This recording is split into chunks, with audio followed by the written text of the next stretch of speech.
What is going on, all-terrain nation? Two-wheel drive, four-wheel drive are these mid-sized trucks I do love to drive. This is your all-terrain nation presented by nobody. So, hey, presenters, if you would like to be a part of the show, let me throw your name out there. Anyways, what is going on, everybody? Hopefully you're having a happy Saturday here in Middle Tennessee. We had a strange one. I've been up since probably 1 a.m. for Tornado Watch 2023 here. Oh, and I think went about a mile. I was telling Tim, went about a mile from our house, but everything is okay here. I drove around the neighborhood. We're good. So we're here. So you guys know the man next to me there, I guess to my right, left. I don't know how it is. What's up, Tim? Howdy, good morning. I know. Well, it is a good morning, man. How's the you just heard the weather report here. What is the weather report there? Because last week you were looking at snow. It's springtime, which means today's supposed to be nice, 63, maybe a little wind in the afternoon. Tomorrow's 57, windy as hell. Then we get a little snow shower here. Then we get a little warm up, then a snow shower, then a little warm up, snow shower the rest of the week. So making golfing time quite interesting. Every day we're waking up, we're checking forecasts, texting, well, maybe at like 10:15 it'll be just okay for like an hour. That's kind of where we're at these days. Can we go get an hour at the course? I know it's like that's what we're constantly like, okay, my friends are always texting me all day long. They're like, well, maybe tomorrow if we could do, so we're planning stuff out. So that's this time of year. But the weeds are starting to come up, which means spring is coming soon. Fantastic. Yeah, I've already mowed my yard, man. You already mowed your yard? Yeah. Yeah, and I could have done it 2 weeks ago. I just was being lazy and because once you start, that's one of those things as a dude, like once you start that process, you're like, well, there goes 36 weeks of my life mowing the yard. But yeah.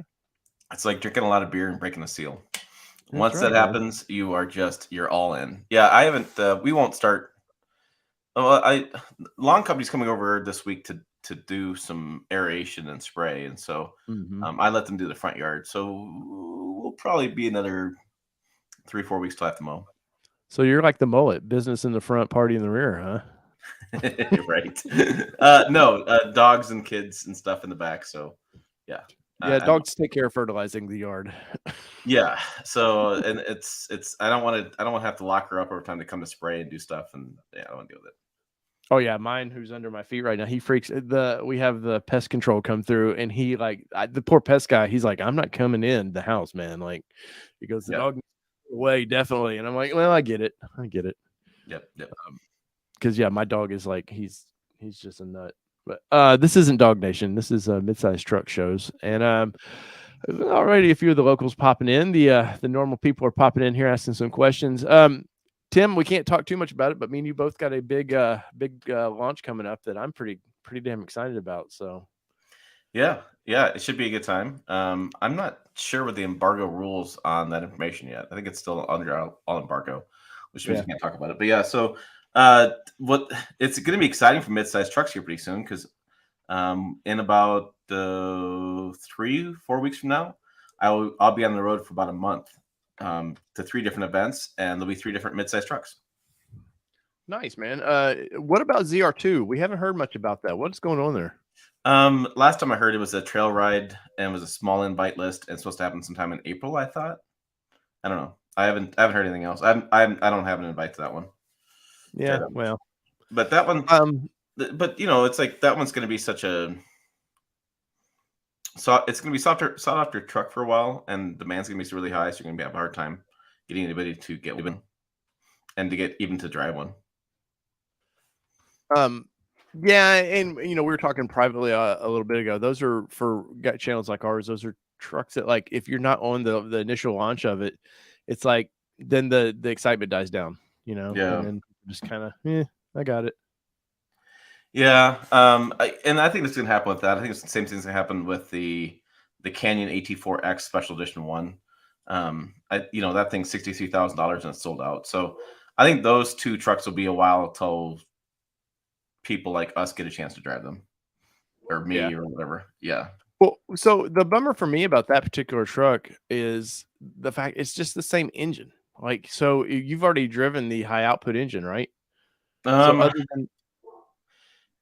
I think so. It's hard to tell. That's my biggest bitch with the Colorado. It's hard to tell. Yeah. There's no badging. There's no details. There's no this has the better tune. We drove the Trail Boss. We drove the Z71, but I don't know if that was normal tune or other tune. I don't know. It's one of those things. They've sort of have created this weird, I don't know what it is now, like, and I know that's not the reason behind using one motor. The reason behind using one motor is so, like, they can build that truck. They're trying to do it as simple and as cheap as possible, but man, tough times. Yeah, and so that's the other question, like the EPA numbers, right? So EPA mile per gallon numbers, are those based on which tune? So I mean, it's always going to create a question in your head, like you can go buy this truck and it's going to be listed there, or the dealer's got to put down the tunes there, and then what's the tune going to be? What's the higher output tune going to fuel economy going to be versus the other one? I Oh, mean, yeah, definitely. that's my question too. Yeah, definitely on that. I still can't wait to drive that truck though. I've been a big fan of the design. I think GM their design's starting to come together. The previous 2 generations Colorado, I've just been like, it's okay. To me, it's just felt like a car. That last generation just felt like I was in a car riding around, and there's nothing wrong with that. You want these trucks, we talked about it last week. You want them to drive nice, and it is the modern day family mobile, but still, I want more engine. I think like America, like I've seen enough comments here. They're just kind of, you know, bummed out that they're not getting any choices. Yeah, it's emissions based though. So I just did a story on. Oh, I don't know what my thing's doing. Sorry, my phone's acting up. I just did a video that I have yet to publish. It was on the Lexus. So the Lexus gets the new 2.4 liter turbo. They have a hybrid and a plug-in hybrid, but that 2.4 liter turbo. Everybody was complaining about the lack of a V6. Where'd the V6 go? And so the V6 is gone. It's now a turbocharged 2.4 liter engine. And what's interesting about it is it's supposed to get 2 mile per gallon across the board better. And I drove it, got 19.9. I was actually off by 8 miles per gallon on highway. I drove all highway and got 8. That was way low. But Wow. the torque is a little bit better. Torque curve is a little bit better, so it's a little bit faster.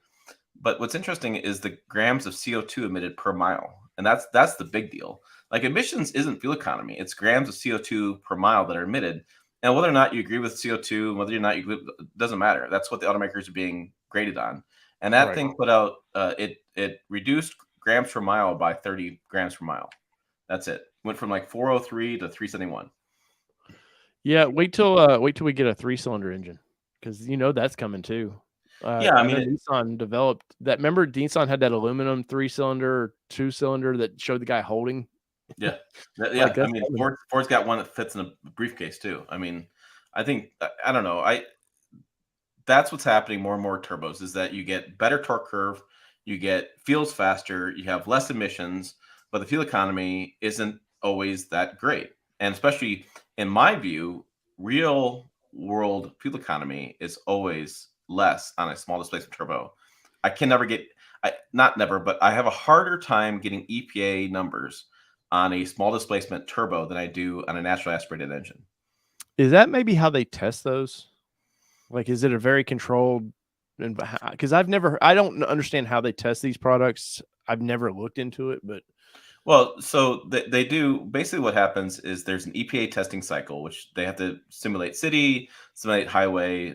They do highway, I think it's still at 55 miles an hour, which is just ridiculous. And they have like one person who drives. And so it's a very simulated test.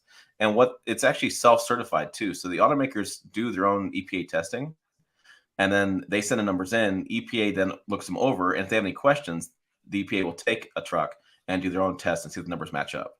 And so wow. it's like a spot check by the EPA.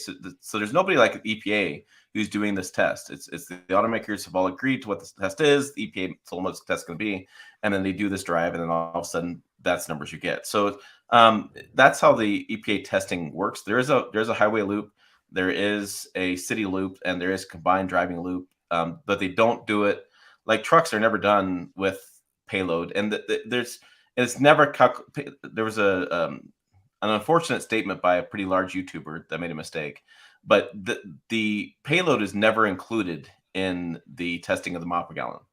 Like so they don't max these trucks out. They don't add that to the number, and the payload of the driver is not included. It's drive it around, do your thing. Yeah. Well, then you get Dieselgate. So you're talking about, they self-submit and then, Yeah, then the like EPA comes back and does a spot check, and all of a sudden it's like numbers didn't match up. Then they start doing the research. But the interesting with Dieselgate was that was actually identified by some college students. really? Yeah, was college students or was it? It wasn't EPA. EPA didn't see it. It was a separate separate company, separate college students, one or two. Yeah. I'll have to look into that because I it's been a long time since I've even thought about that, but that's crazy. But it is what it is. I know big news for you. Chevrolet decided to bring back in the full size. They decided to bring back the 3-liter diesel, man. So that must make you happy, right? They did it for the ZR2. Yeah, yeah. Yeah. So I know you're a big fan of that engine. So that must make you happy that truck's getting it, right? Yeah, I mean, so when we did the initial drive of the ZR2, the Colorado ZR2, we had it in the gas and the diesel version. The gas version, it was kind of a cool event. It was two things. We went to outside in Colorado, went to a trophy truck testing track, and then we went to a rock crawling kind of place. As Colorado, it's easy to find both those places. Mhm. So in the trophy truck racing track, the gas was faster than the diesel for sure. That was a 2.8 too. That was a smaller 2.8 diesel. Yeah. But that, I mean, it was you had to basically 2-foot it, right? So you had to foot on the accelerator, foot on the brake, and the modulate in the corners, or the truck would just bog down in the corners. But we go to the rock crawling event, and literally we just put the Colorado diesel in gear, and it climbed its way to the top. The gas was like, give me some, give me some more. Yeah. Diesel's like, so what I like about the ZR2 is that I don't think a lot of people are going to drive that ZR2 like balls out like on fast they can. I just don't think you can, and I think it's where the gas makes more sense. I think for the average person, they want to drive around a cool looking truck. They want good fuel economy, and if they're going to get in trouble, they want. When I look at a ZR2, especially in my area, it's about getting over a snowbank or climbing out of the farm field, or getting a situation where you need all that torque to get up over a hill or whatever kind of deal. And so, yes, there are hills in Nebraska, by the way, FYI. And I don't believe you. yeah. And so then I'm like, I love I love that idea. I need to do a video on it. I've put it off all week. Had some things happening this week, but somebody asked me about my diesel. Would I still like it? And does it ever make sense from an ROI standpoint? Which I think is a better question.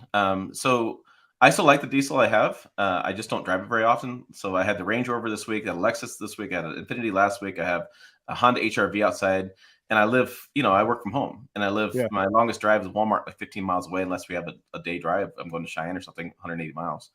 And so, like, I don't get a chance to drive. I went Wednesday. I went to Denver. I took the Range Rover to Denver and back because it was free gas. I just wanted to test it out. So I drove.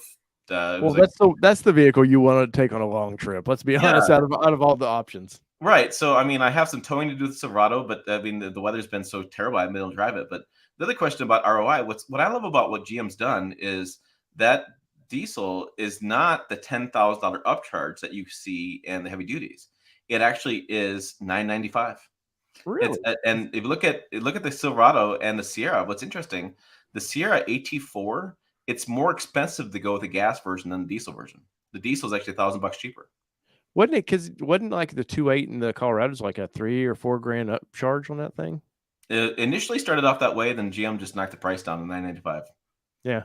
And actually, the diesel's now cheaper. And the other thing I like, and that we talked about this a little bit earlier about getting the fuel economy numbers. In that diesel, I get the fuel economy numbers. I mean, it's not even a question. It's actually really. This is such a dumb thing, but it's nice to get in the truck and see the trip odometer say like 24. Like, it's like this winter has been terrible for fuel economy because I'm idling a lot and doing cold start videos, that kind of stuff. But, when you hop in a truck and it says like 24 or 25, and you're going, well, wait, a midsize SUV gets the same fuel economy that this truck does, and I get the bed as well. Like, it just reaffirms like this notion that you made a good decision. And that's what I got frustrated about with Colorado is they got rid of the 2.8. And so it's like, and I'm like, well, that's just a dumb decision because people want fuel economy. And, the diesel, does it cost twice as much to get oil changes? Yes. Is diesel $1 more a gallon? Yes.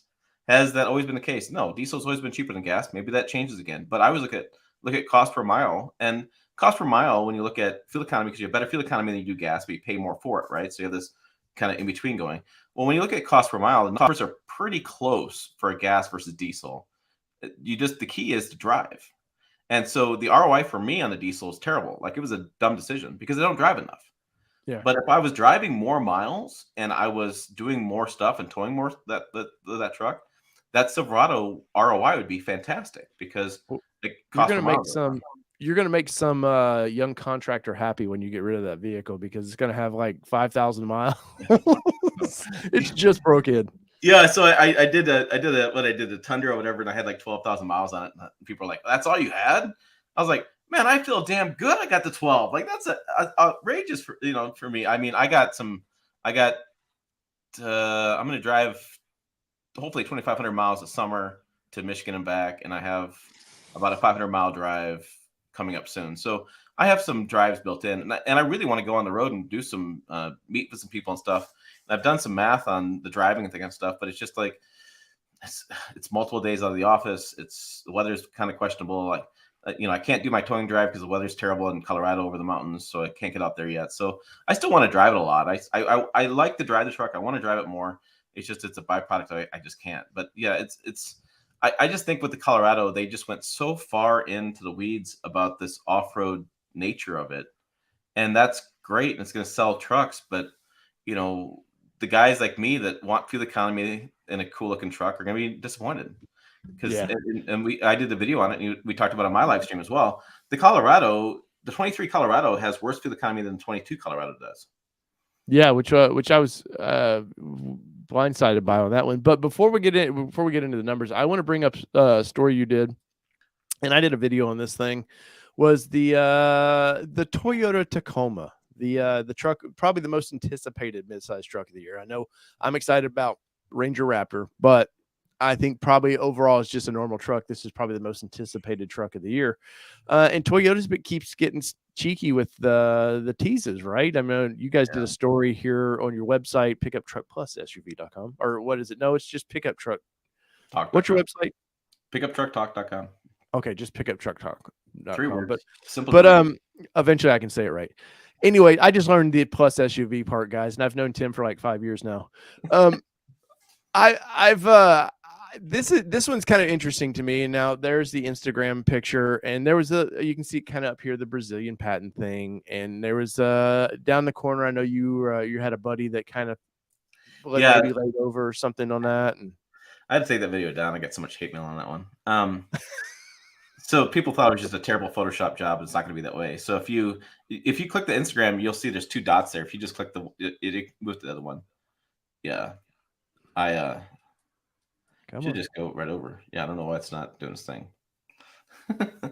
Technical difficulties Instagram this morning, but thanks Instagram. Yeah, he did a mock-up with it as far as looking like he cleaned it up, but he said he took the way that cleaned the pixels up. It definitely looks like the EV. It's funny because a lot of people pointed out stuff like the Brazilian patent office there. I think that's just Toyota joking, because there was a really stupid story that came out a while ago about this Brazilian patent office put out and I was like, this is the dumbest thing. But yeah, my friend cleaned up. I got so much hate mail. People were like, that's just a bad Photoshop job. You just Photoshopped it all. I was like, what do you think that picture is? That picture is a Photoshop job. Like Toyota's picture is a Photoshop job. And then I've had people, I don't understand people, but they keep coming back saying, well, that tailgate looks like a Ford. Yeah.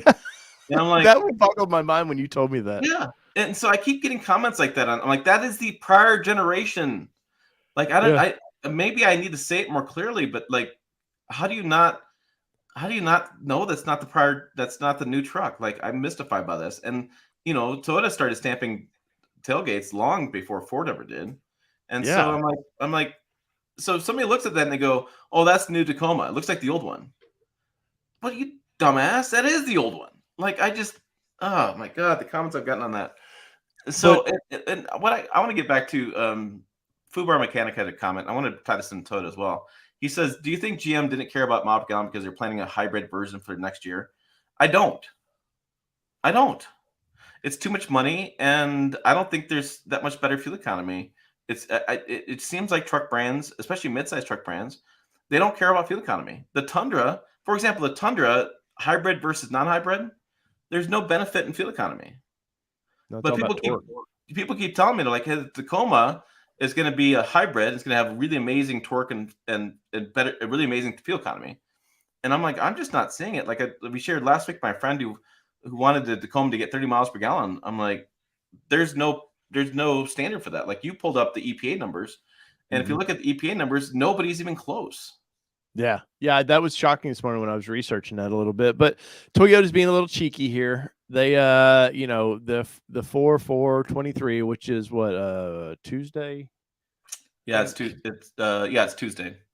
So everybody's like, oh, that's gonna be the launch of the vehicle. I don't think so personally. I have no sources that Toyota would tell me either way, but I just think it's probably their next teaser that they're gonna do.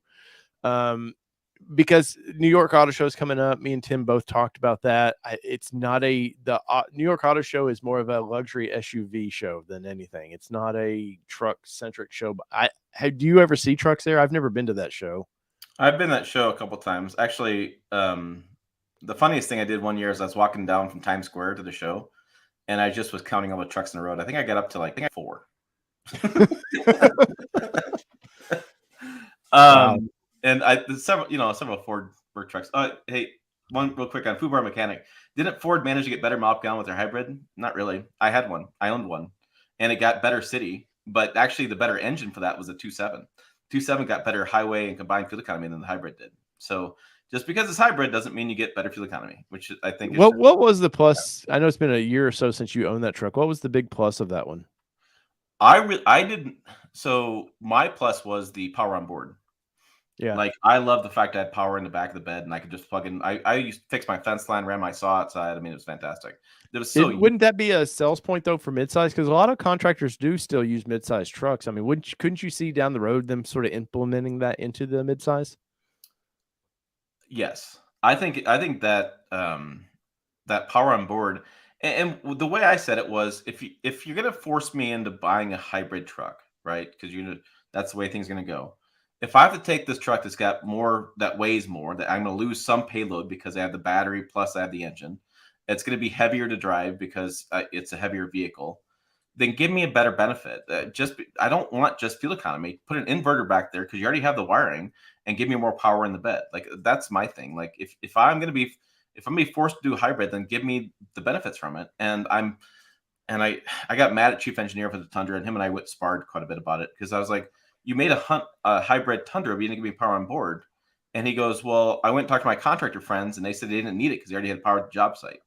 And I'm like, well, you guys sell about 2% of your trucks to contractors. Like that's not your target market, right? And so I think for most contractors, they don't need power because they're going to have power on the job site. I think it's more homeowners and camping and RVing. Like that was, we went to the campground with that Ford Power Boost, and the power went out in the campground. And so the wife woke me up, and she's like, the old men were coming back in for breakfast. They had to have coffee, that big, big massive coffee pot. What am I going to do? And there's no power. And she's starting to freak out. And I said, well, take the truck down, plug it in, and make coffee. And she goes, I'll wake people up. I'm like, no, it's really, I mean, that truck would idle. Like you could walk by and like, is that on? Is that not on? And then it would kick on to charge the battery a little bit. But so she would run over and parked it. And there's a coffee pot in the back of the Ford, and the coffee's brewing. People walk over, and she's got the cups, and she's got creamer, all that kind of stuff. And we basically had a mobile coffee station with the power out the campground. I mean, it's just, wow. And $60,000 mobile coffee station. Well, and the park ranger comes by. He's like, "Well, power will be on soon." We're just like, we don't care. Good. People would come over and they plug stuff in, plug their phones into this because we had 4 outlets and we had plenty of power. And so, I mean, and I powered the camper with running on the air conditioner. And the thing with that's really impressive is most national parks allow you to park for 30 days for free. You can't be more than 30 days, but you're always off site. You're not the RV parks I hate, which is just basically a parking lot with lines with power pole. Yeah. I mean, you got to park like sheep together. You can go out there and park in the middle of a national forest, and you could have a little camp. You could take your camper, or you could take a little tent, and you'd have power right there, mobile power with at all times. And one night I slept in the truck because the wind come through and the tent was just blowing, and my son wouldn't wake up, so I left him in the tent. He was fine. I was freezing. I got in the truck, started it up, but it was so quiet that nobody could tell. I didn't wake anybody up. It was like, you know, it's just a Yeah. really quiet truck. And I basically slept. I turned on the heat and I let it run, and then it would turn itself. I would turn it off, and it would keep warm in the cabin. And then I just slept, and then I woke up a couple hours, and I turned it back on, turned on some more heat, and then let it do its thing. I could let it run all night, but I didn't. It Well, didn't make a lot of you're sense. really roughing it, buddy. No, I was staying warm.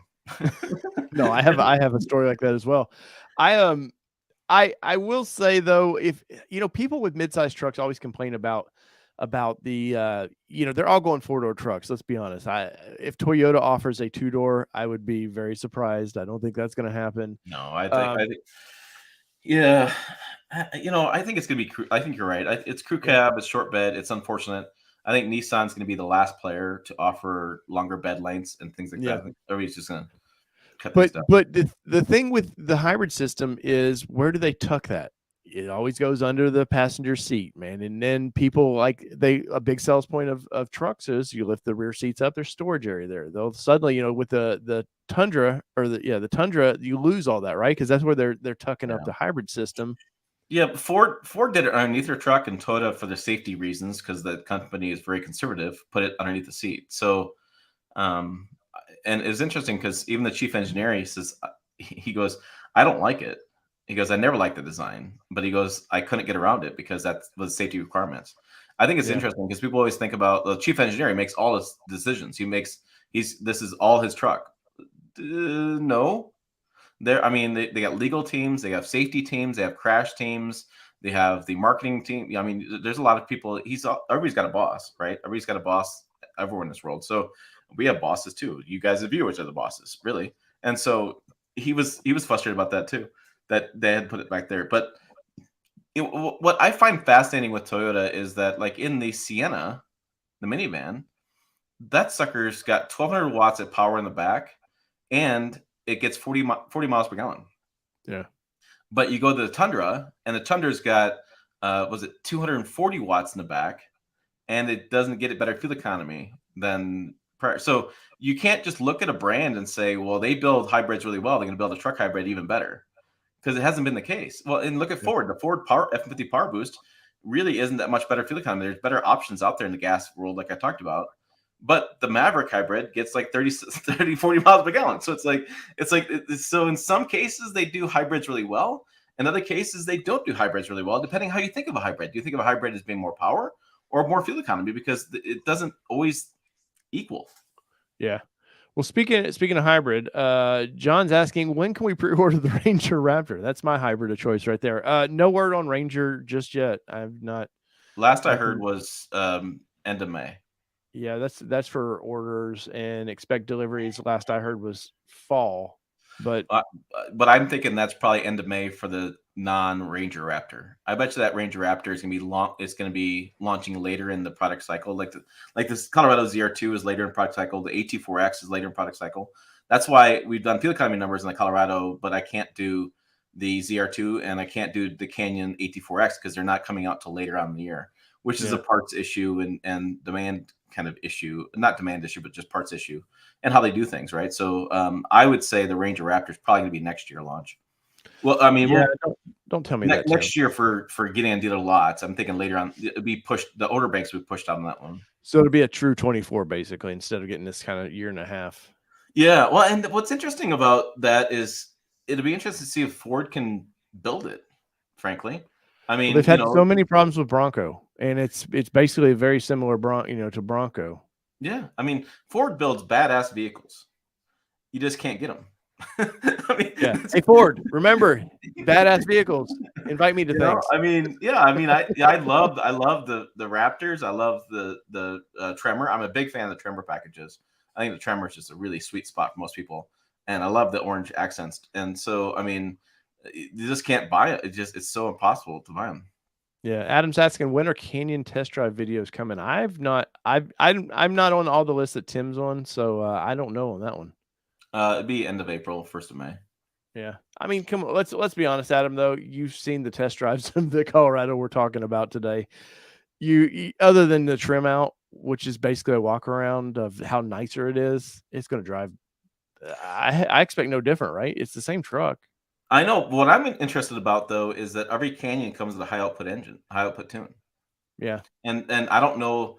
Again, the I've been asked. I keep getting asked much questions on the Colorado because people haven't seen them. One guy asked about the build quality, and at these events, you don't get. I didn't get a chance really to see it that closely. And the other problem with build quality stuff is that all the media vehicles are like gone over the white glove.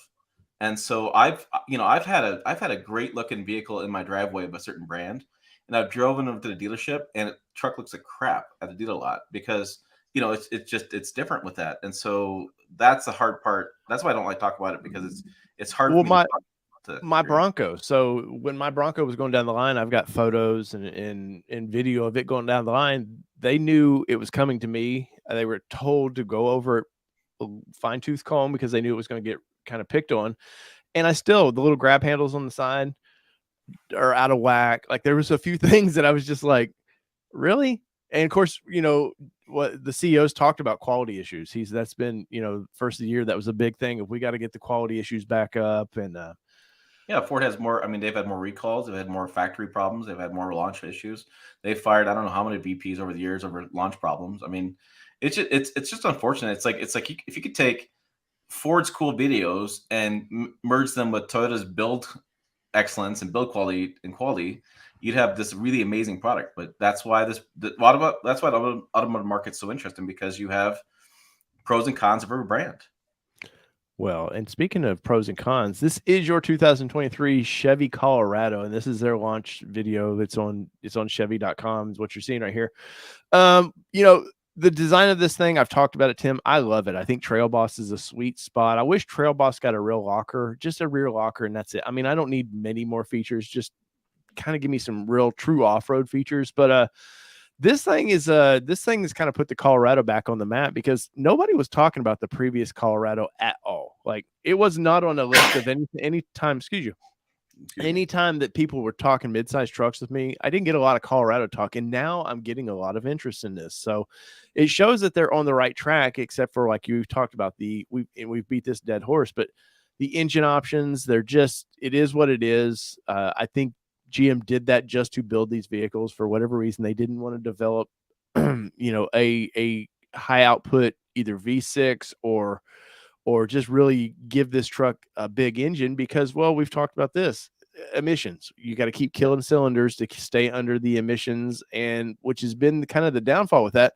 But fuel economy numbers are starting to come in on this thing, Tim. And I know you had did a story on it last week. I believe you did a story on it, and the numbers were, yeah, we hit on it a little bit. They're worse than the last truck, and I think this story is going to start gaining a little bit, and especially if Toyota launches anything anytime soon, and we get an idea. Toyota, for whatever reason, has this reputation of oh my god, it's Toyota, the best quality out there. They always have great fuel economy numbers.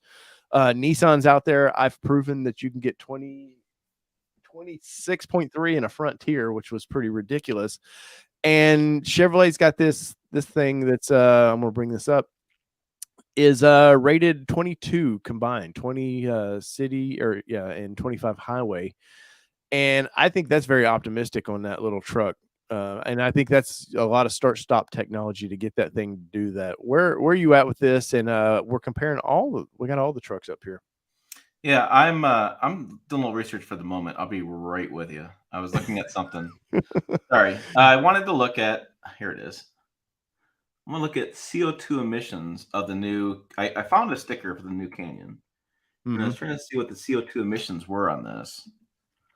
Yeah, because that's a big chunk of it because that's why they went to a four cylinder. That's why the Ranger has a four cylinder in it right now. I think the next Ranger will offer a couple motor options, but yeah, they're these poor guys. I feel sorry for. They want to build it. It's a box. It's nothing aerodynamic about a pickup truck, but yet everybody wants fuel economy numbers. Oh, it's got to be this. I want 30s out of these things, and that's a good luck on that one, unless it's just a Yeah, roller skate. I just don't know if you can. I mean, I don't know if it's physically possible because it's one of those things like Food Bar is kind of talking about as well. Um, so if you take the truck that already is weighing more, right? So that the Colorado and Canyon already weigh in the 5,000 pound range. They're even getting closer to a Silverado as far as total weight of the curb weight of the vehicle. And then you add more complexity and more weight on top of that with a hybrid, right? So a hybrid vehicle weighs more.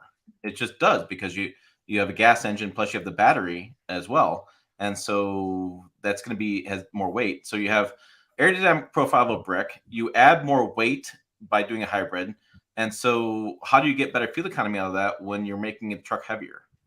And that's been a constant issue with some of these trucks on their overall weight.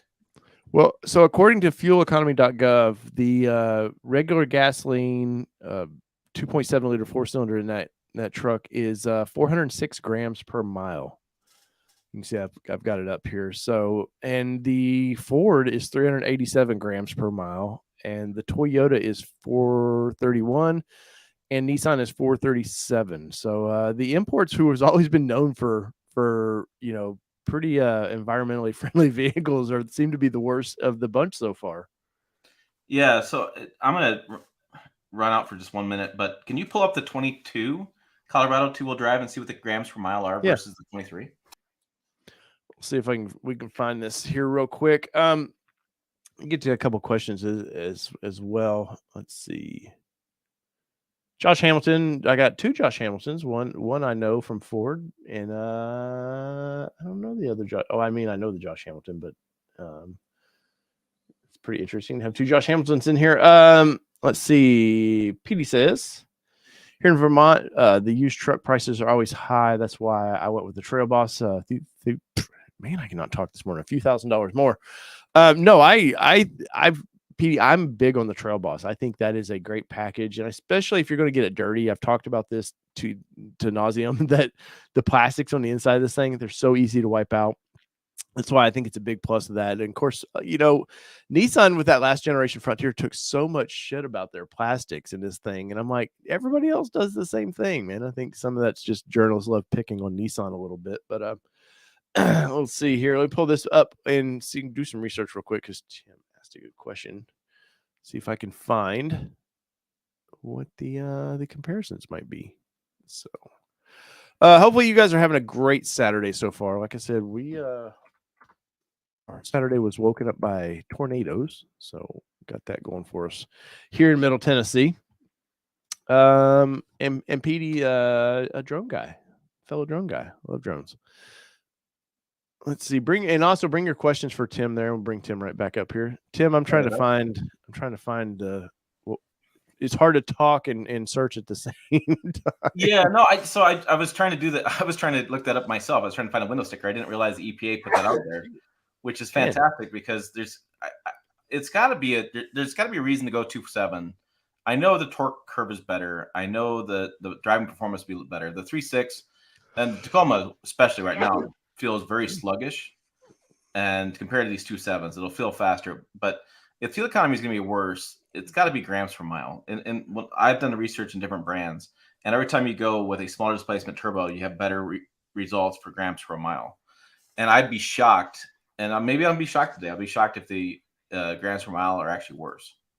Let's see here. Bring this up. Now, I went with the V6 versus the current 2.7 because it's the best engine option they had, and I think the V6 would have been the most consumer option. That was the consumer one. Yeah. So the 2022 424, and down to 406.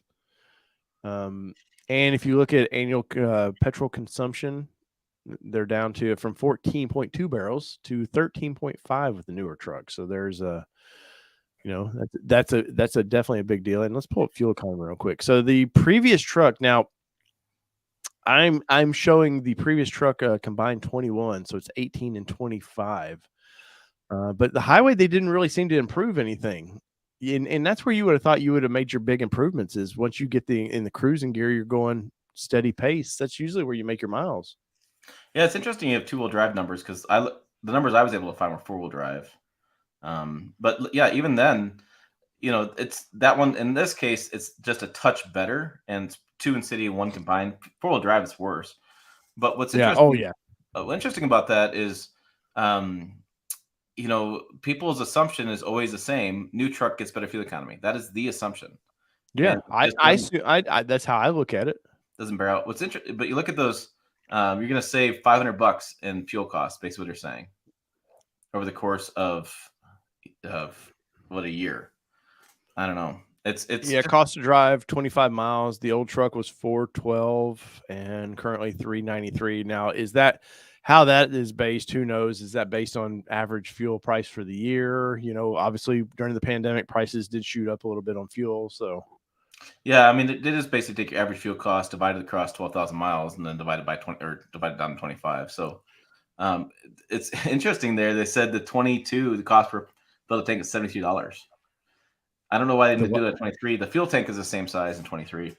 I was going to say, is it that's what I was about to ask you. Is it a 21-gallon tank still? Yeah, Which seems same to be a tank, and standard. same rear axle as well. 342 rear axle too. Hmm. Well, there you go. Anything else out of this you want to reach on? No, There, I just Tim? I want to look at grams per mile because that's a huge deal for automakers. Let's bring up So back our other trucks.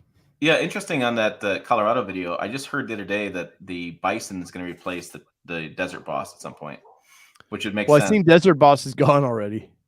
Yeah, I mean, it seems like AEV AEV partnered with Colorado before and Chevy Mhm. before, and they have a ZR2 Bison they announced last year, which we haven't seen yet.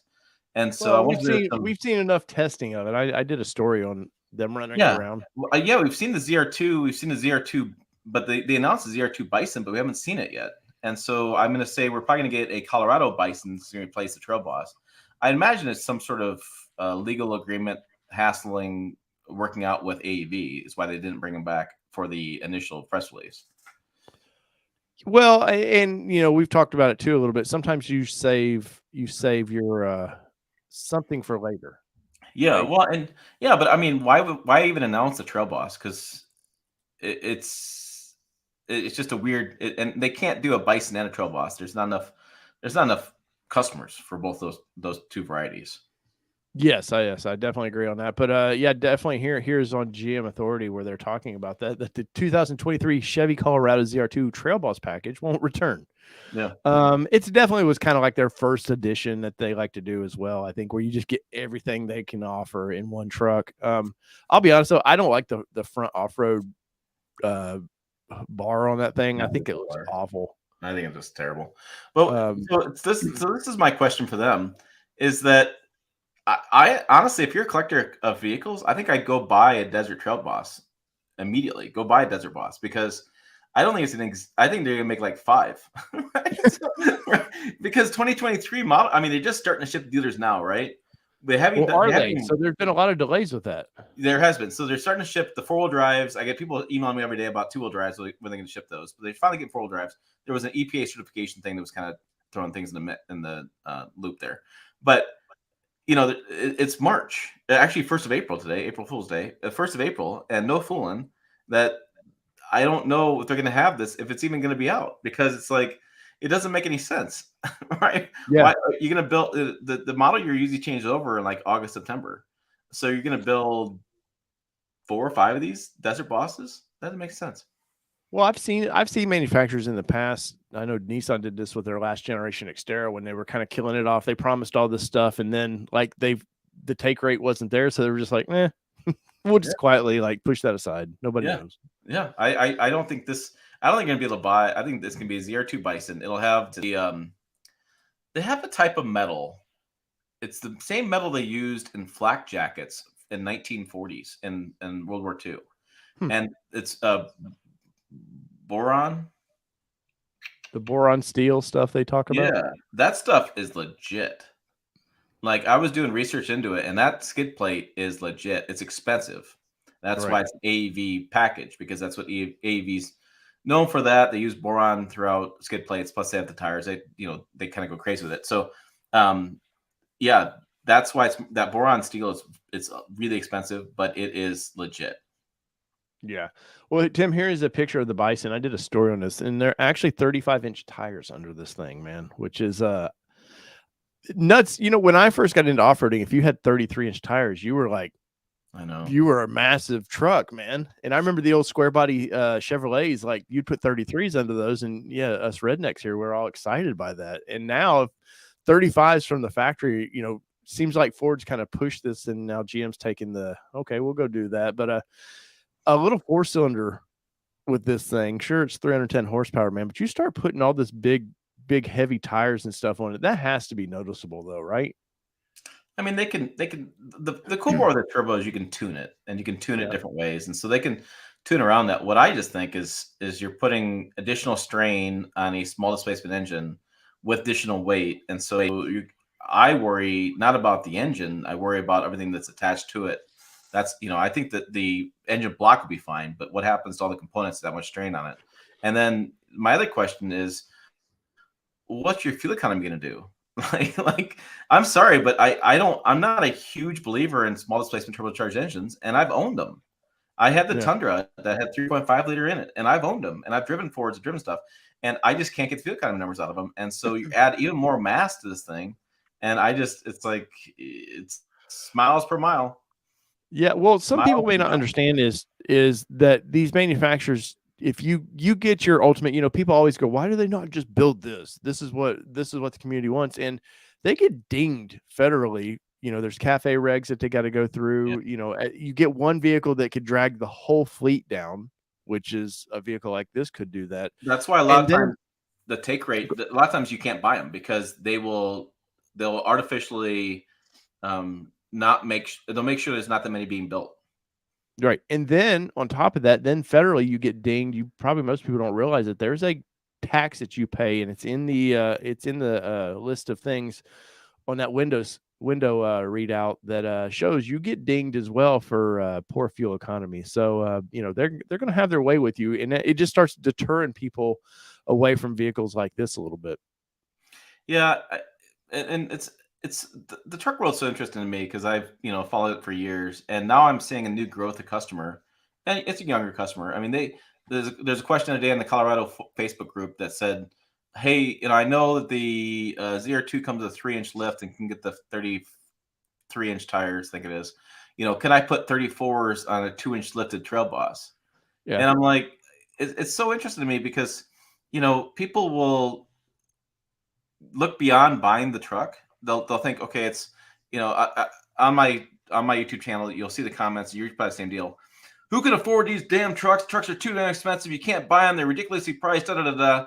And then I get an email from a guy going, "Hey, I'm going to go buy the GMC Sierra Denali Ultimate for $85,000. What do you think?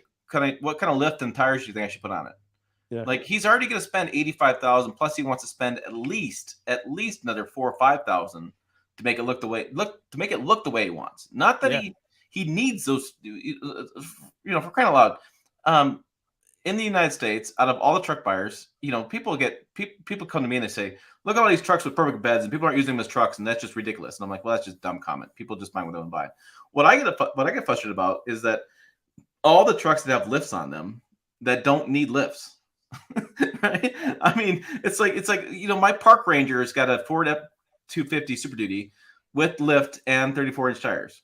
That makes sense. He goes into the bluffs and he goes through creek beds and he goes off. I mean, he's got to go track down poachers and stuff. That makes total sense to me.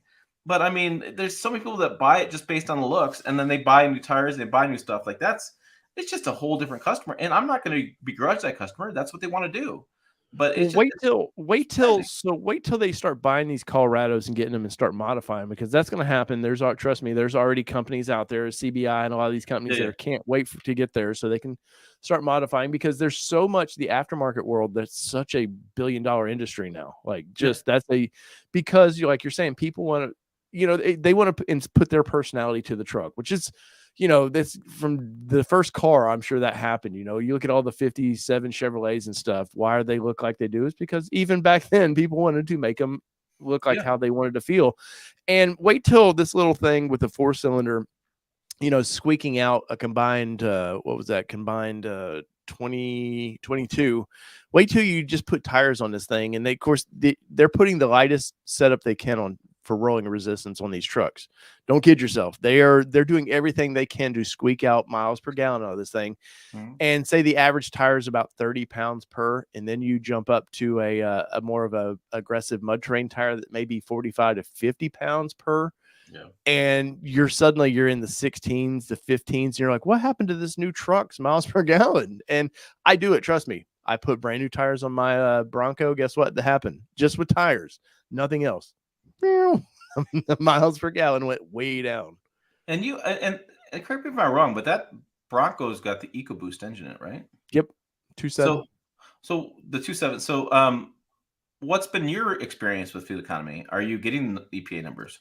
Well, so I'm about to, if the other weather ever settles down. So in that, initially, before I did anything to this vehicle, I did my loop that I do, and let's see, I hit 20. Where was it? 21.7 is what I hit in that thing, which is well above. I think it's supposed to get like 18 is what they were rating that with the Sasquatch package, big tires. I can tell you right now, of course, Kelly has a little heavier foot than I do because I like to, and mentally, I like to play that game. I watch that little dial. I want to make it, it's a video game to me. Yeah. Not to Kelly, which scares me with the Mustang we're buying is because that thing's never going to see fuel economy. But no, I've seen it in the 14s now. Yeah. And that's just with tires. But like I said earlier, I know the tires that Ford was putting on there, the Goodyears, they were a C-rated tire, 3-ply tire, very light tire. I went to a mud terrain tire. I don't know. Can't remember how many plies. It's probably 5-ply tire. It's a D-rated tire, so it's heavier, more to it.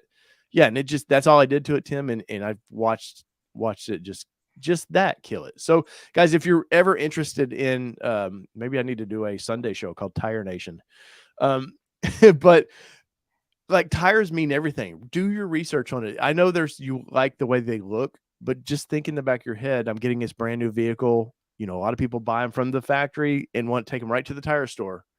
Just remember that has a lot to do with your fuel economy.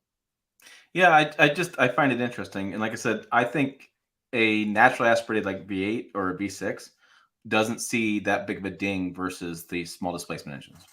Well, that's my theory. That's my story. That I'm sticking to it. I guess I don't know. That's what I keep thinking. Well, so I saw this earlier. Let me pull that's funny you said that because I saw this earlier and it made me giggle. So I'm gonna pull up a Silverado, and we're gonna look at a 5.3 Silverado with the automatic transmission, and let's compare these real quick because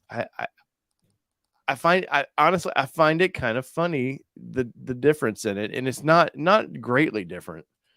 Now, once again, I went with a 2-wheel drive. This is the 5.3 V8 in that thing. So 18, which is you're looking, okay, it's 20s. I'm getting a little bit better, but highway's 20. So you're getting a little bit better there, but city's not incredibly that different. I'm assuming once again, this is with the start stop technology, but you're getting so much more truck. And I love midsize trucks. I've owned full size, but I'm always probably going to be swayed back to midsize. But if you think of, I need a truck, it doesn't make sense. Maybe if you're worried about fuel economy, just go ahead and get the big boy. And let me see, they have that 2.7 in this truck as well, don't they? Yeah. In the Silverado. Let's just play along here. And Silverado 2-wheel drive. There it is. Compare. There we go. Yeah. So find 20. Yeah, 19 to 22. I did this in my GMC Sierra or Canyon video though. The price difference is between $10,000 to $15,000 more for the heavy or half ton. Oh yeah. So so you're going to get a cheaper truck with the midsize. You can just a little bit better fuel economy, but really it comes down to the fact that you're going to have easier to park. You can fit in garages. People can use it, but a lot of people can use it better because they're like me, shorter people. They can use the bed better, and so that's what it comes down to. Yeah, but if you look at let's look at our 446 grams per mile versus 406. It is far as CO2, it is a noticeable difference, but still, it's not, at the end of the day, it's not they didn't cut it down by going to the smaller truck with the 2.7 in it. It's not like it's an incredible improvement. Well, you should add that 5.3 back in and see what the grams per mile are. It's going to be that's the big deal. Is yeah. So go. Is it energy environment? Is that the tab? Yep. 496. Now that is a noticeable difference there. That's why they're doing it right there. Yeah. That's people ask me all the time, like, why are they going full displacement engines? They don't get better fuel economy and all this kind of stuff. And I'm like, it's grams per mile. And I was reading some story about in Europe. Europe is trying to get the grams per mile across their standard for all vehicles to be like below 200 grams per mile in about 10 years. And I'm like, look at that Colorado. We've already using a lot more high strength steels. We're using advanced metals that don't weigh as much. Even Ford's gone to aluminum to cut down weight. We're trying to make these things more aerodynamic. We've added air dams. We've added, a variety of things, and they're going to drop another 200 grams per mile. We already have, small displacement engines. What's going to be? If you get a full size truck to 200 grams per mile, like a 1.5 liter, right? Yeah. Total hybrid powertrain. I mean, it's just I don't know. It seems unrealistic. Is it though like what Ram's about to do with their Rev, like where they're going to have nothing's confirmed, but it's an EV with a generator. It's not a motor, it's a generator. And I know you've talked privately to me about, hey, these are some of the ideas you've heard that might be down the road. Is that what we're starting to maybe see with midsize trucks next generation? That to get to those grams of CO2 per mile targets are going to have to and I think eventually midsize trucks will only be EV because so look at the Hummer, right? The Hummer EV. That only exists because it's an EV. That truck does not exist as a gasoline version because it can't. It literally, in today's environment, it can't be a gas vehicle. It never will. It can't go back that way. So the only way you get a Hummer, which it looks cool, it stands out, is to go full EV. And so if we keep going down this road, now there was a really exciting development that I've been following really closely. In Germany, they had a lot of issues last winter because of the Ukraine war, and they've cut the gas pipeline and kind of stuff. And so they are discussing about, they had a meeting with the gas guys and EV guys got together, and they made a compromise. Starting in 2035, they're going to still sell ICE vehicles over there, gasoline vehicles in Germany, but they have to be running on e-fuels, which is it's renewable gasoline that has a lot less emissions. And that's what Porsche's been working on, right? That's been Porsche working on that. Yep. So and it's like $40 a gallon right now. Oh yeah, it's insane because there's no demand. But once Germany says, "Hey, every vehicle we're going to have has to run on this," guess what? Now you have a bunch of demand, and they can build up supply will be building up. So, and do you know much about? Because I know the story, but I've not really looked into it. What is the difference between this e-fuel versus normal petrol? Do you know off the top of your head? So I read some stories. There was a press event they had down in Brazil. They invited a few people. I read the stories. I'm trying to remember what off the top of my head. It's generated through wind. Wind power helps generate it, and I think it's an algae. It's Porsche's algae. A lot of times they make it from algae. They'll make it from they'll split a carbon like a hydrocarbon with wind power, and they can make it that way as well. So yeah, it's a Porsche e-fuel. Well, I know for Porsche, they have, obviously they're doing the what is it, the Taycan that's EV.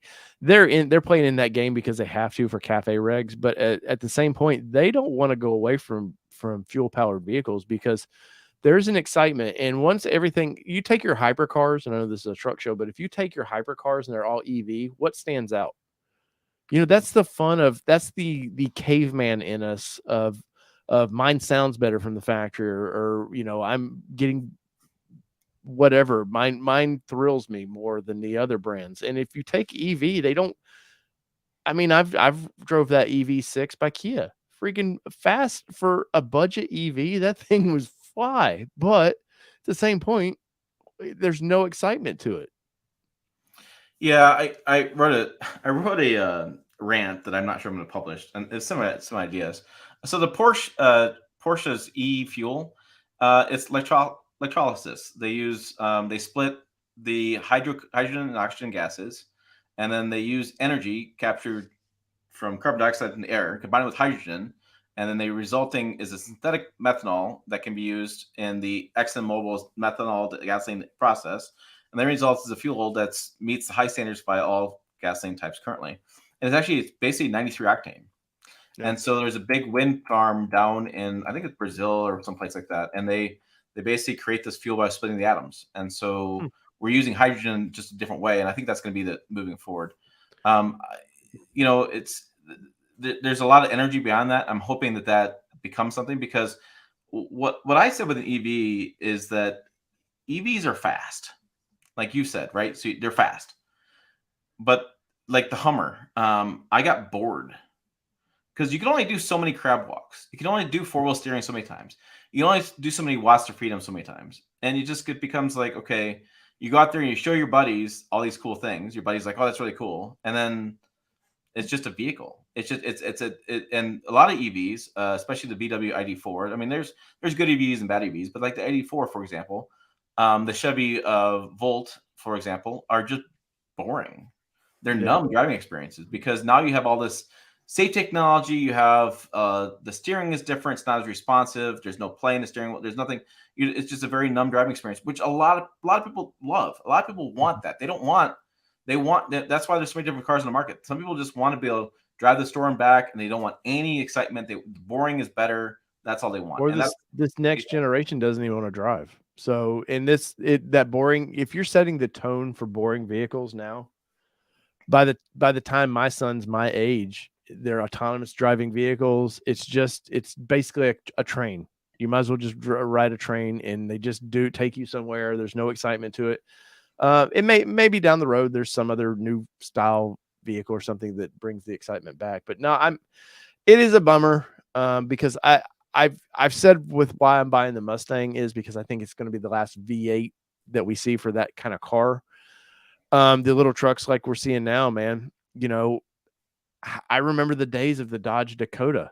You could get the little V8 in it. Now it was a very underpowered, underwhelming V8, but that was exciting, man. And there's no way in this world now we're getting a V8 anywhere close to one of these little trucks. No, and my friends growing up used to swap the V6 out of the S10 for a 350. The bolt pattern was the same. The bolted right Yeah. on the engine. I mean, everything was not a easy job, but it wasn't as hard as swapping parts like that. I mean, I I could see that all going away. I was actually talking to the guy working on my truck, and we're talking about drag racing, and I'm like, drag race EV is just going to kill drag racing. It's just look at the Formula One. Is it the Formula One, whatever? What Yeah. a boring, absolutely boring. I And mean, NASCAR is talking about going in a couple years. They've said something about wanting to be completely electric, and I don't understand that. You got to have a battery pack that drops out of this thing.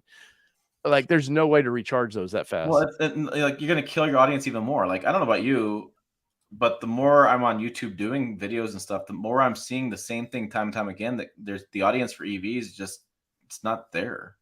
Like the people that do well with EV reviews are tech channels that already are reviewing cell phones and cameras and computers and such. I mean, the average automotive channel doing an EV just doesn't get the traffic. And because I don't, it's just, I think it's a different customer. And so, what my frustration with the government movement towards clean air and emission stuff, we all want clean air. Nobody's going to argue about clean air and clean water. Yeah. Everybody wants that stuff. Is that they're not catering to the entire audience. They're only catering to a half the audience or a quarter of the audience. And I think when people go buy an EV, I don't know that besides the Tesla Model S Plaid or something, I don't think they're really shopping around. They just want something that's an EV feels good for them. They're going to buy it because they want that. They want that, whatever you want to call a word for that, but they just want that environmental look as they're driving around. And they're not going to be shopping. They're not going to spend a lot of money. They're not going to be, cross shopping. I just don't see it. Well, as guys, bring us your questions, comments. We're going to wind this one down, but I want to say this too. Tim has a big deal going on. You're trying to get this is truck you call Sweden. I don't know if you guys have watched Tim's live streams or not, but I've heard him talk about this truck for 5 years. that he used to drive it, and now it's being kind of modernized just ever so slightly. But you have a big plan to get this truck to drive Woodward, and I've been to Woodward 2 years in a row. It's a lot of fun to go to the Woodward Dream Cruise in Detroit. It's right off of 9 Mile, and I forget the other street it's on. It's a fun time. You'll see so many fun vehicles, and Tim, you're trying to get some Some attention here. sponsorships, some love, some money. Yeah, it's the I got a I just found out the other day that my budget for this doubled. It was 10,000, now it's 20,000. So yeah, And I that's to owe keep it 700. looking rusty. Yeah, that's no body work at all. So we have Bridgestone. I think it's coming on board. They're going to do some tires for Swede plus my Silverado, and I have a call with Holly Carburetor on Monday. They're hoping to do sponsorship there, but it's going to be apparently I was found out that the engine's in. It runs. It sounds really good. They like he's really happy with it. Had that order a new wiring harness and new drive shafts. They're working on just some final details. Apparently it's going to be done in another month or two and it'll be ready to rock and roll. And so it's a big project. I've never done something like this for the channel. I've never actually put the channel involved in it. So I'm excited to see. And what's great about Swede is it's such a great driving experience. And that's Mhm. the thing. Whenever I drive a new vehicle and I kind of get that numb feel from the new vehicle, I used to just hop in Swede and go for a drive. I Did mean, because Sweden have power steering? no, he does now. He will now. No, I was gonna say there's that's why it's a different experience. oh my goodness. So there's a left-hand turn leaving it's left-hand turn uphill, Oh, leaving wow. my little neighborhood here. And it is arm day because I put the bigger tires on because he usually has these small tires, put the bigger tires. So Mhm. it's like, ugh. So he is getting power steering and he's getting something interesting. I did not know this was not a thing until I had Swede, was that he's getting power brakes. I Nice. wasn't aware that there's normal brakes and there's power brakes, and anybody since like 1970 has had powered brakes. Well, this has non-powered brakes, which means it's all about your foot. There's no actuator, there's nothing helping you. Yep. So if you want to stop at that stop sign down there, you got to think about it over here because you can slam on the brakes, but it's taking all your effort to slam on those brakes. And so he's getting power steering, power brakes. He's getting a 350. It's a 350 V8. I think it is. I keep forgetting. I don't know why I keep forgetting. Automatic transmission with overdrive, so you can actually do highway. I actually can drive highway without the engine screaming at me like, stop. And apparently he said the shifter is really cool. The shifter he's able to find, it looks like the 4-on-the-floor shifter, but it Oh, just goes wow. back and forth. And Yeah. so that way, if you look inside, the idea, he painted the engine bay too. So the idea is if you look at the truck, you're like, what a piece of crap. Well, somebody should fix that up. And then you start looking at it, look closer, and you pop the hood and you're like, oh, wait, hold on a minute. Yeah. That's the whole idea. And I don't want to. I love the patina. I love the way he looks, and so I don't really want to do anything else to him. I'm thinking about. I may do a new front bumper because it looks like he's got a black eye. It looks like he's in a bar fight or something. But I'll do little things, new windshield, stuff like that, new seat. I'm talking about doing a new seat in there too. Yeah. So, but it's so much fun to drive, and what I can't wait for is to get him done because I really want to do a fuel economy loop. Mhm. Because it's interesting. Nobody actually knows what these trucks get fuel economy. Well, There's a then big they really theory. didn't care because Yeah, gas was nobody. 10 cents a gallon.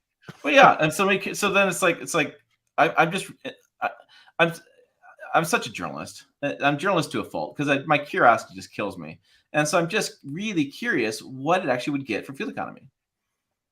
And it's interesting because this was back in the day when there was no payload numbers, no max Mhm. towing number, and so you just load up whatever and go, truck will handle it, right? So I've looked up like towing and payload, and I'm trying to get an analysis. I actually was going to reach out. I need to do this. I was going to reach out to Chevy and say, hey, do you have any engineer that has like some good knowledge? Like, could they actually tell me what a max towing number would be?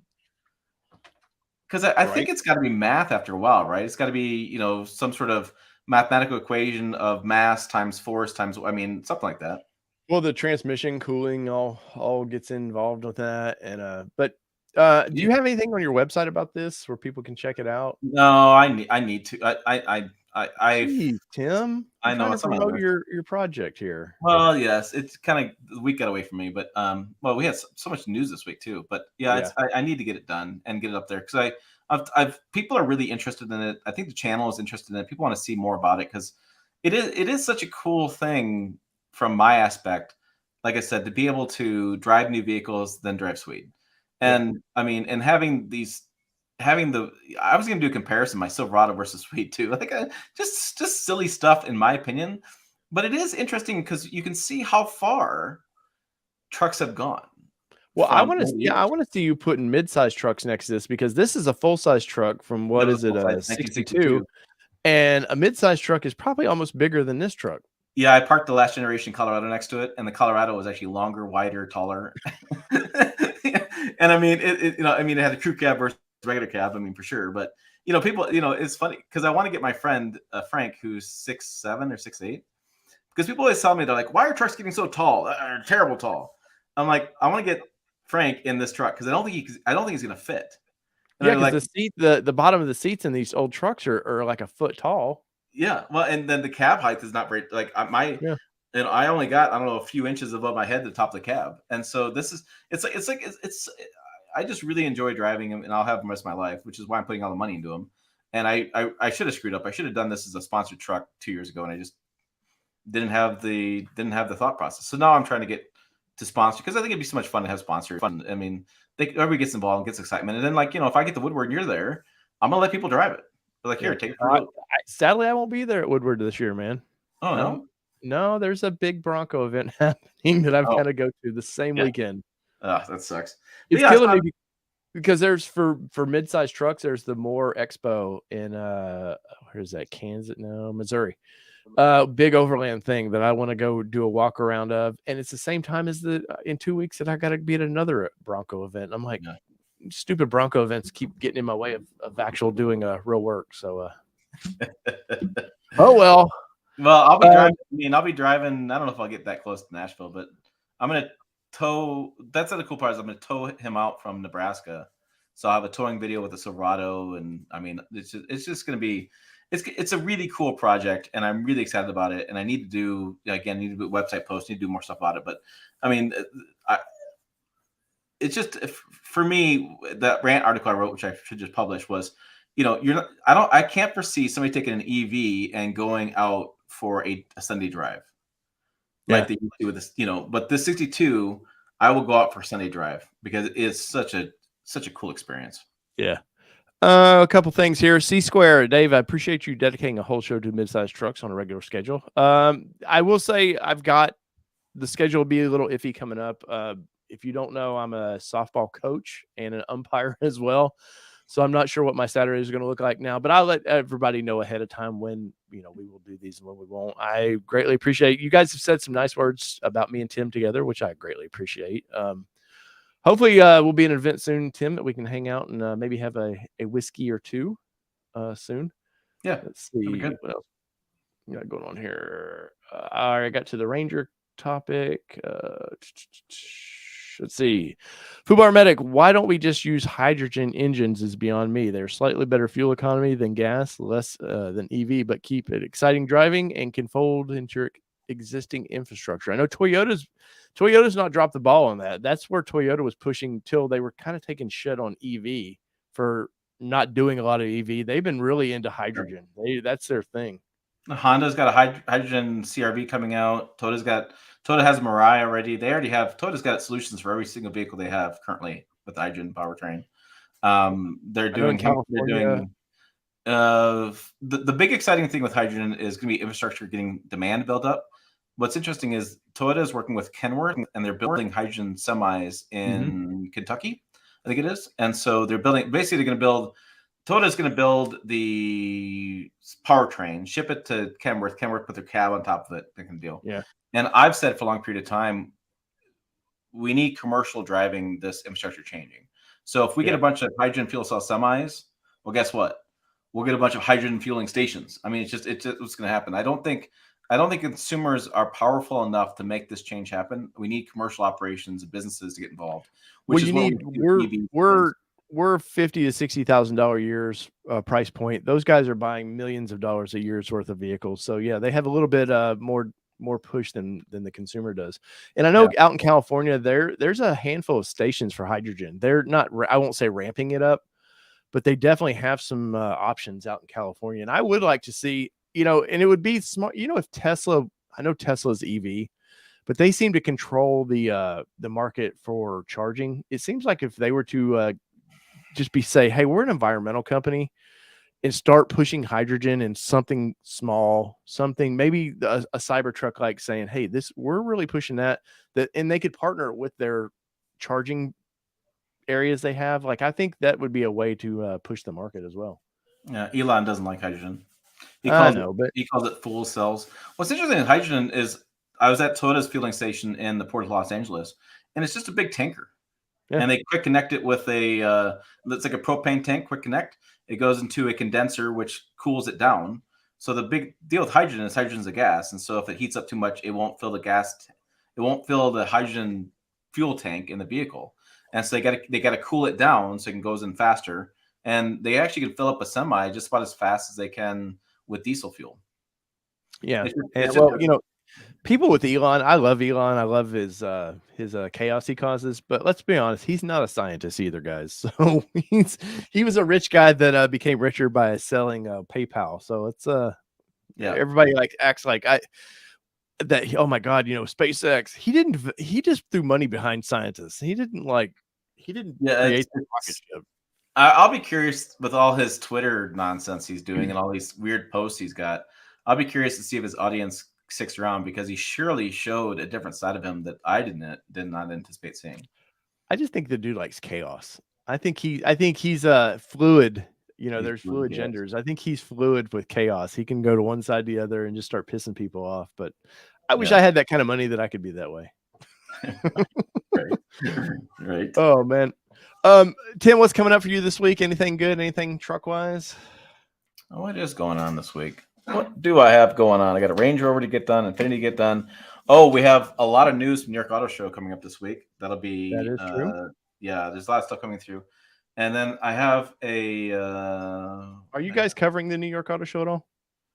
I've done some backgrounders and I have the details in my inbox for some of the brands. And so, but there's not much going on there. It's only gonna be like 2 or 3. I didn't know if Jill was gonna be at the show or no, we talked about it. Jill was home for 4 days last month, so she kind of needs a break. And Mazda was going to host some people because Mazda's doing something there, I think it was, and we just decided just not to.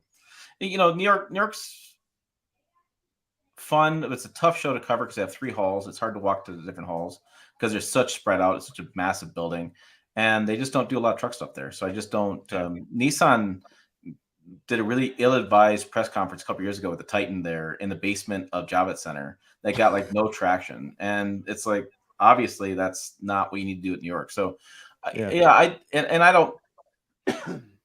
I've had one really good experience in New York, I think, over the years. Like one day I rented one of those city bikes, which is the company, the credit card company, the bank, whatever, and I rode down to Central Park, and I spent like a good afternoon walk around Central Park and that kind of stuff. And that's probably the best time I've had. The Highland, there's a Highland walkway, which is like a nature walk. I think they call it Highland.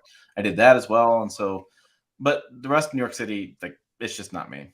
I'm just not, I'm just not the kind of guy. Yeah, I have. That's the one show I have zero desire to do. And guys Tim talking about, ill-advised things, like even in Chicago show I go to, try to regularly, like you're all over the map.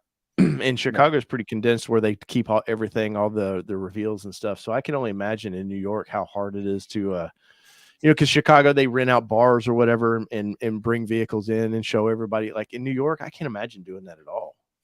Yeah, New York's expensive every time you get there. I mean, so one year I decided, and this is a good thing for you to think about as you keep getting bigger, is I decided to go to all 4 shows. I went to Detroit, I went to Chicago, went to New York, and went to California. And I did all 4 major shows one year, and then I've done New York here and there past then. I'll do California. California's nice because it's around Thanksgiving, and it's right along the it's right in where the lake was it not the Lakers but the Clippers play, and it's right along the beach, and that's kind of fun. But that show is such a green show anymore. There's just not much there. So auto shows are such a weird placement for journalists. They're great for consumers, but journalists, it's like kind of up in the air anymore. Well, I know in the past Toyotas, they have a campus now in Texas. Like it's a beautiful, it's very controlled. They can control who, unfortunately for me, they can control that I can't go there. Right. Well, auto show, I can go at any of these. Right. And more and more brands are doing things off-site because it's cheaper. They don't have to compete with a new cycle. It's a lot cheaper to reveal vehicles. They bring in journalists they want. I mean, and I'm fine with that. I mean, I don't care either way. Yeah. Well, there you go, guys. That's been your Saturday show. It's been about 20 minutes longer than it was supposed to be, but I do greatly appreciate that. Tim, I knew if I got Tim on his Swede truck, it'd be a good 15 minutes of excitement. I love it. So keep an eye on the community tab here on the channel. That's when I announce changes to the structure of the show. I'm trying to figure the show out. 10 seems to be a good spot. You guys actually seem to be awake by then, especially you West Coasters, so we appreciate that. So guys, whether it be 2-wheel drive, 4-wheel drive, or these mid-sized trucks that I really do like to drive, I promise you I'm going to have one in the driveway again one of these days. It's been your All Terrain Nation. I'm your host, Dave Boyd. We're out. Peace.